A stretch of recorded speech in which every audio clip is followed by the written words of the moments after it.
praktik filler payudara abal-abal kembali terjadi. Kali ini, dua wanita berinisial D dan T yang mengaku berprofesi sebagai model melapor sebagai korban dugaan praktik filler payudara bodong ke Polres Metro Jakarta Barat pada Rabu sore.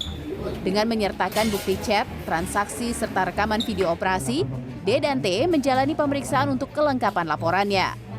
Keduanya melaporkan kasus ini ke polisi setelah efek samping dari filler payudara ini membuat bagian payudara kedua korban membengkak hingga mengalami peradangan. Korban tertarik menggunakan filler payudara setelah ditawarkan oleh seorang teman yang merupakan selebgram. Ini saya tergiur dengan harga murah dan gambarnya bagus, jadi akhirnya saya melakukan tindakan ini kepada si pelaku. Efek selain Mbak berdua ini? Sebenarnya korbannya sangat banyak, cuman yang baru speak up itu baru beberapa korban aja sih. Polres Jakarta Barat sedang melakukan pengejaran terhadap pelaku dan untuk mengembangkan jaringan ini karena diduga korbannya cukup banyak dan sangat membahayakan masyarakat. Pengejaran pada pelaku hingga kini masih terus dilakukan. Dan rencananya kepolisian akan membuka posko pengaduan atas kasus filler payudara abal-abal ini. Lantaran dari hasil pemeriksaan didapati banyaknya korban namun masih enggan melapor ke polisi.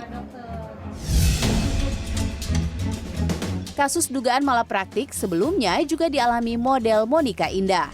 Dirinya ramai diperbincangkan setelah mengeluhkan infeksi hingga timbul lubang di bagian payudara usai menerima penyuntikan filler. Ia didiagnosis mengalami mastitis atau infeksi jaringan payudara. Keluhan ini didapat 3 minggu setelah menjalani filler payudara melalui jasa home care. Polisi memastikan pelaku malapraktik filler payudara ke model Monica Indah ini bukan seorang dokter. Tersangka YJ yang telah ditangkap pada Minggu 21 Maret 2021 tersebut hanyalah pemilik salon kecantikan di kawasan Tangerang. Selain YJ, polisi juga menetapkan S yang merupakan suami YJ sebagai tersangka. Menurut dokter spesialis bedah plastik dari Bali Royal Hospital, Vivi Guizot, prosedur filler yang aman harus dilakukan oleh seorang dokter yang telah memiliki sertifikasi sebagai injektor filler dan harus dilakukan di klinik kecantikan legal yang memiliki izin praktek. Yang paling fatal adalah kebutaan. Ini adalah komplikasi yang paling fatal, seringkali tidak bisa diatasi. Di dunia ini baru satu yang bisa diatasi kebutaannya, sisanya semua total permanent blindness.